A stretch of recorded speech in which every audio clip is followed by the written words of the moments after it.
Hello guys, કેમ છો? મજામાં? તો ચલો આપણે જોઈએ શું કરે. ઓ ભાઈ, શું કરો છો તમે આજે? આજે આપણે બનાવી રહેવાના છીએ કે સેન્ડવિચ, બટેકાની સેન્ડવિચ. બટેકાની સેન્ડવિચ? હા, અત્યારે જો આ બટેકા ઓ વાવ. આ બટેકા કેમ બફાઈ છે, બફાઈ જાય એટલે આપણે કાઢીને ઊંડો કરીને એને વઘારીને આપણે હમણાં વઘારની પ્રોસેસ તમને બતાવીએ. ઓકે. આનો ગેસ કાઢીને હવે થોડાક છાલ કાઢી લઈ. હા મિત્રો, આપણને પલભાઈ બટાટાની છાલ કાઢવા માટે લગાડી દીધા છે. ચલો ગાઈસ, વઘાર થઈ ગયો છે ready. You can see that.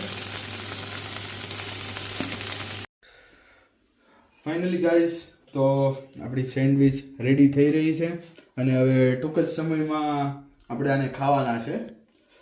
તો જોઈએ હવે ટેસ્ટ કરીએ કેવી બની છે, પલભાઈએ કેવી બનાવી છે. બધી આમ પડે છે ફિલ્મ આખું બાકી છે ઉપાધિ કરતા નહીં યાર. આ ચીડો છો આમાં. હા, તો જોઈએ હવે. કાલે ભાખરી મેળ્યો હતો તો સારી બની હતી ભાખરી, અને ઓલ્સો છોલે ચણાનું શાકે મસ્ત બનાવ્યું હતું. હવે આજે જોઈએ સેન્ડવિચમાં શું થાય છે.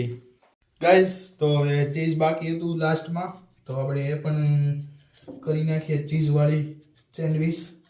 સેન્ડવિચનો ટેસ્ટ તો એક નંબર આવ્યો છે, જે આપણા પલભાઈ બનાવ્યું છે. સ્વાદ આવે તો જ આ, નકર બાવળી એમાં ખાઓ. એવું એમ? અને જેના પન્ના માર્કેટમાં હાલે ને એના જ વિરોધ થાય. ચાલો, તો હવે મળીએ પાછા નવા વિડીયોમાં. તો ત્યાં સુધી બાય બાય, જય શ્રી કૃષ્ણ.